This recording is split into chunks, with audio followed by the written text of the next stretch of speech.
Bonjour à tous, je suis heureux de vous retrouver pour cette première émission Étincelle en direct, pour cette nouvelle année qui s'ouvre devant nous. Et d'abord, je vous remercie de nous avoir suivis tout au long de ces années. Nous avons produit avec Bertie plus de 156 ou 160 émissions. Et bien, nous allons continuer. J'espère que vous avez passé un bel été de repos, que vous avez eu, si c'est possible, la possibilité de partir. Eh bien, aujourd'hui, je vais traiter sur la prière. Et c'est vrai que le titre, c'est Bof la prière. Pourquoi bof la prière? Parce que nous devons bien nous rendre compte et être conscients, ne pas être dans une espèce de déni spirituel, que la prière, en fait, lorsque nous regardons les choses en face, au regard de tout ce que la Bible dit, que la prière, c'est quelque chose qui est en fait contre nature. C'est contre nature la prière. C'est pas quelque chose qui est compatible avec la chair. Nous avons être beau être convertis, avoir le Saint-Esprit en nous, et pourtant il y a toujours ce vieil homme, cette chair qui nous pousse à faire le contraire des principes spirituels que la parole de Dieu nous enseigne. C'est d'ailleurs un des sujets principaux des enseignements de l'apôtre Paul qui met à la lumière, qui met en exergue eh bien, ce conflit perpétuel en nous entre notre chair et la vie de l'esprit. Et la vie de l'esprit, c'est pas du tout la vie de la chair. Et pour que nous puissions grandir dans la vie de l'esprit, dans la communion avec le Seigneur, eh bien, nous devons combattre cette chair, nos désirs qui sont contraires à ceux de l'esprit. Ça ne veut pas dire que tout ce qui est contraire à ceux de l'esprit est péché, c'est simplement notre état naturel qui ne nous pousse pas spontanément, à moins d'avoir reçu un don particulier, c'est autre chose, mais notre état naturel ne nous pousse pas spontanément eh bien, à prendre du temps à se mettre en prière. Et pourquoi bof la prière? Parce que parfois, nous devons bien reconnaître que ça peut être difficile, compliqué, contraignant d'avoir ce réflexe de rentrer en prière. Et pourtant, c'est tellement important. Et ce que le Seigneur nous enseigne dans sa parole, il nous enseigne les avantages considérables de pouvoir prier. Vous savez, un jour, mon épouse m'a dit, nous étions en train de parler de diverses choses, elle m'a dit quelque chose qui m'a marqué et qui m'arrive parfois de redire, et je crois que c'était vraiment une parole de Dieu pour moi à ce moment-là. Elle m'a dit, tu sais Paul, eh bien, euh, ce qui est urgent n'est pas toujours le plus important. Retenez bien ceci, parce que ça peut être aussi une parole pour vous. Ce qui est urgent n'est pas toujours le plus important. La Bible dit que ce sont les violents qui s'emparent du royaume de Dieu, ceux qui arrivent à se faire violence en eux-mêmes. Et, et si j'ai donné le titre à bof la prière, parce que parfois ça peut correspondre à une réalité quotidienne. Pourquoi je dois prier? C'est pas qu'il faut que, il y a qu'à que, c'est que c'est nécessaire. Et bof la prière parce qu'aussi parfois on ne sait pas quoi demander. Alors je vais vous dire une chose, je vais faire les prochaines émissions étincelles, elles seront entrecoupées par celles de Bertie, puisque c'est 2 fois chacun. Les prochaines émissions étincelles, et je crois que j'en aurai pour pas mal de temps, étant donné qu'on se réserve que 10 petites minutes. Eh bien, je vous annonce à l'avance que je vais traiter sur le sujet de la prière, sur les avantages de la prière, sur les implications de la prière, et sur ce que veut dire la prière. Vous savez que la prière, c'est très important dans la Bible. Vous vous rendez compte que dans le Nouveau Testament, on trouve 234 versets sur la prière. 234, pardon, dans l'Ancien Testament, je répète, dans l'Ancien Testament, nous trouvons 234 versets qui traitent de la prière. Alors, c'est juste sur les mots prier, le verbe prier, et la prière, l'action de la prière. Alors, je n'ai pas compté tout ce qui est carrément conjugué, là, ça serait compliqué de donner un chiffre exact, mais au moins c'est déjà important, sans compter les conjugaisons des verbes prier, le mot prière et le mot prier. Nous avons 234 versets dans l'Ancien Testament.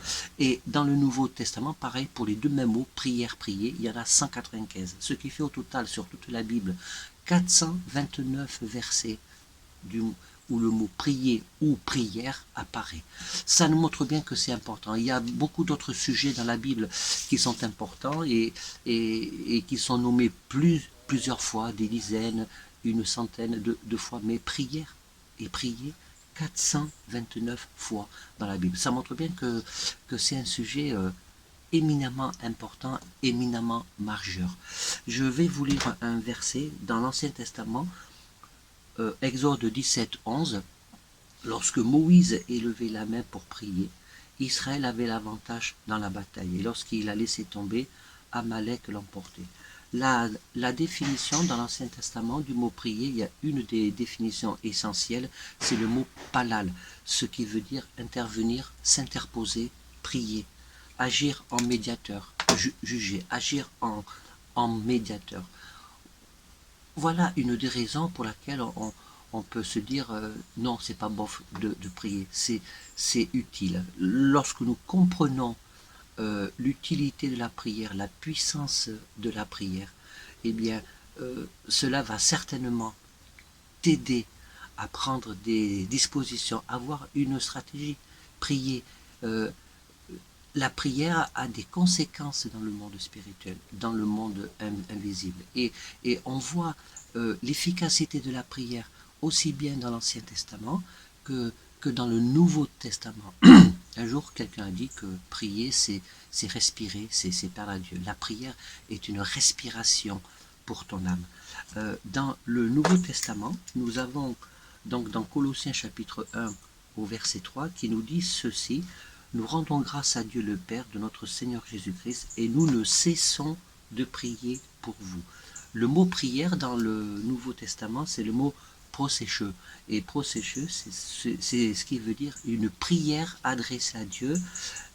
C'est le même mot qui est employé lorsqu'il est dit pour trouver un lieu convenable pour offrir une prière. C'est aussi le mot offrir une prière, lever ses mains. Voilà. Offrir une prière. Je pense que Dieu, on peut bien lui offrir un temps pour prier, un lieu pour se mettre à part, pour prier. Et dans les différentes émissions étincelles que je vais faire avec vous, je vais développer les différents aspects de la prière. Mais là, ce mot-là, c'est offrir une prière à Dieu. Et est-ce que nous pouvons passer une journée sans offrir quelque chose à Dieu, à notre Papa bien-aimé? Dans Matthieu 26, 40, il vint vers ses disciples. C'est quand Jésus était dans le jardin de Gethsémani, il vint vers ses disciples qu'il trouva endormis. Puis il dit à Pierre: vous n'avez pu veiller 1 heure avec moi. Veillez et priez afin que vous ne tombiez en tentation. L'esprit est bien disposé, mais la chair est faible. Il s'éloigna d'eux, une seconde fois et pria. Alors, Jésus fait ce constat, sans jugement. Vous avez remarqué que Jésus n'a jamais matraqué, ou il n'a jamais fait du rentre-dedans à ses disciples. Lorsque par exemple il leur a dit vous homme de peu de foi, vous n'avez pas de foi, Jésus est quelqu'un qui est finalement très concret, très factuel. Il dit les faits. Voilà, il est en face de quelqu'un qui n'a pas la foi, il dit ben t'as pas la foi. Et là, il dit encore un fait. Il est très factuel, le Seigneur.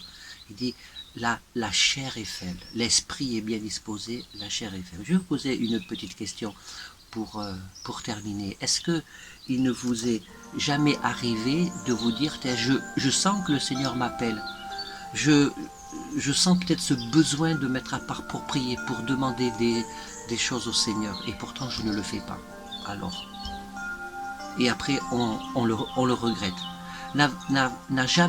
Est-ce que vous n'avez jamais eu cette impression, cet appel qui retentit ou qui rebondit au fond de votre âme, de votre être tout entier, cet appel qui vient de Dieu, comme si Dieu te disait mais je t'attends pour converser, je t'attends pour écouter ce que tu as à me dire.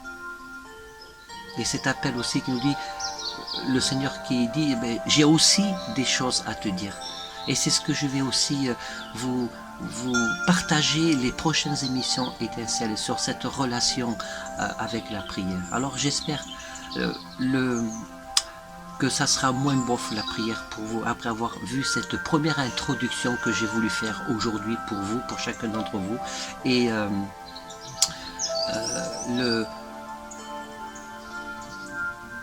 Nous avons besoin d'avoir cette communion avec Dieu. Nous avons besoin d'avoir cette communion avec Dieu pour aller de l'avant. Je vous dis à dimanche prochain et puis soyez bénis. Non, pas dimanche prochain, à mercredi prochain et j'aborderai le sujet chouette la prière.